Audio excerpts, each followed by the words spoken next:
Vauban disait de lui que c'était la meilleure forteresse du royaume, mais aussi la plus petite, et surtout la plus difficile à construire.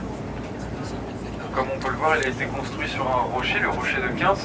Il faut s'imaginer que celui-ci, à marée haute, il est entièrement submergé. C'est ça qui a compliqué la construction, ça demandait plus de 50 ans. Le premier projet avant le fort, c'était d'abord de mettre 3 bateaux de guerre, de sorte à ce qu'ils forment un triangle autour du rocher. Bien sûr, ils avaient jugé que lors des tempêtes, les bateaux se seraient fracassés. Donc Vauban a voulu construire ce fort.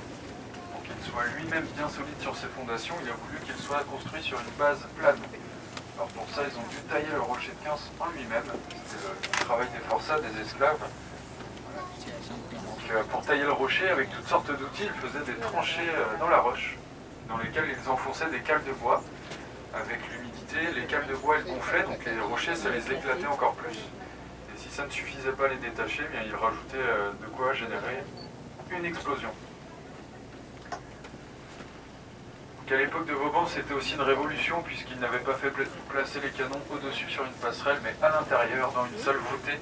Ça permettait de faire des tirs plus tendus, plus précis, et surtout d'abriter les soldats. Alors pour changer rapidement l'angle de tir de ces canons, il avait disposé ces derniers sur des rails taillés à même dans le granit.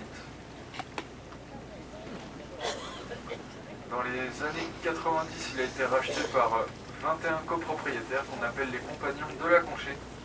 Ces derniers s'attellent à sa remise en état. On va le voir à différents endroits, des parties qui ont été détruites, donc ça c'est dû à la dernière guerre.